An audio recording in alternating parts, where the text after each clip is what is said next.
Today, Donald Trump is out defending his new tax plan that proposes a massive tax cut for all Americans. This comes amid scrutiny from critics who are calling the plan a fantasy and saying the math just doesn't add up. Earlier this morning, Trump refuted the claims. He says his plan will spur the economy. You're cutting the rates for millions of Americans. You're going to close some loopholes and get rid of some deductions, although I think you still need to be more specific about that area. But the critics, again, I'm going with the critics. Yes, there are positive reviews, but the critics say you're also shrinking the tax base, the number of people paying taxes, and that's why you can't pay for this. Well, no, they're wrong, because we're bringing in at least $2.5 trillion is stuck outside of this country. $2.5 trillion, and the number could be much, much higher. And companies can't get that money brought back into this country. It's just one of many things. And that money now will be able to flow back in under my plan. That money will be able to flow back into the country. We're going to be reducing corporate taxes.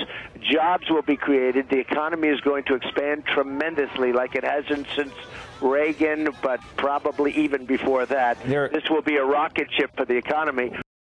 Political reporter for Time Magazine, Zeke Miller, joins us from our Washington bureau. Zeke, there are many critics of Trump's plan, but is he winning over any new supporters with the new policy?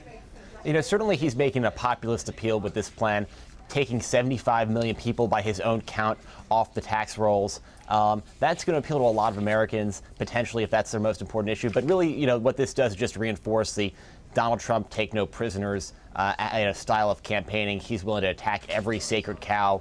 It's really reinforcing his own base of support, not really attracting too many supporters to him, though a lot of people would potentially benefit from this. You know, the economic, benefits and the budgetary, missteps aside. Zeke, Donald Trump is proposing to raise taxes on the wealthy, including himself. The last time I think I heard a Republican presidential candidate say that is like never. So is he breaking with Republican norms?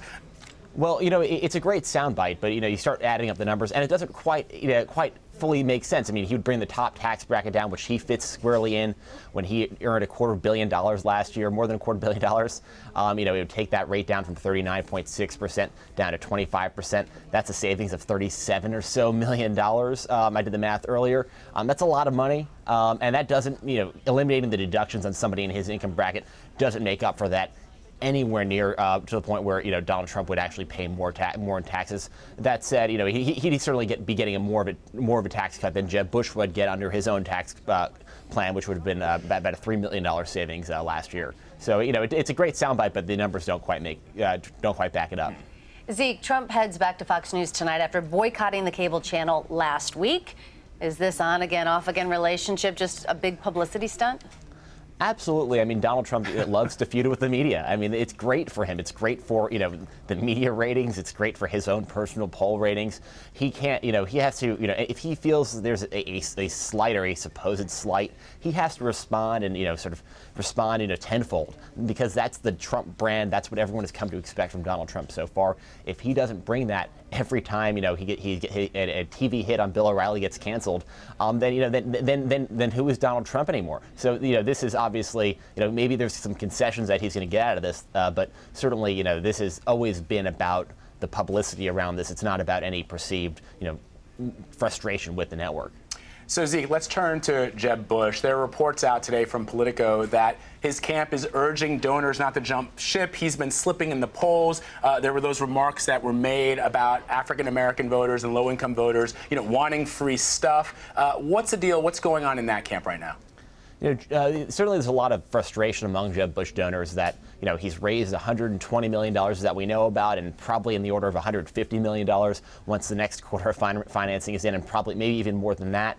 They've raised a lot of money for him. At the same time, he's now dropped fairly solidly in single digits in national polling, same in Iowa and New Hampshire.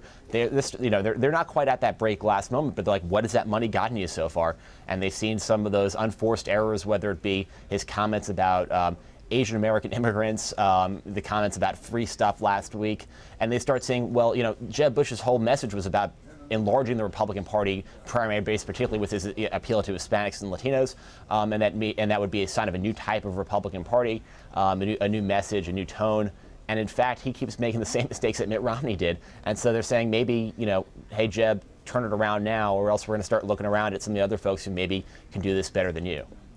Time political reporter Zeke Miller with some great insight. Thank you so much, Zeke. Thanks for having me.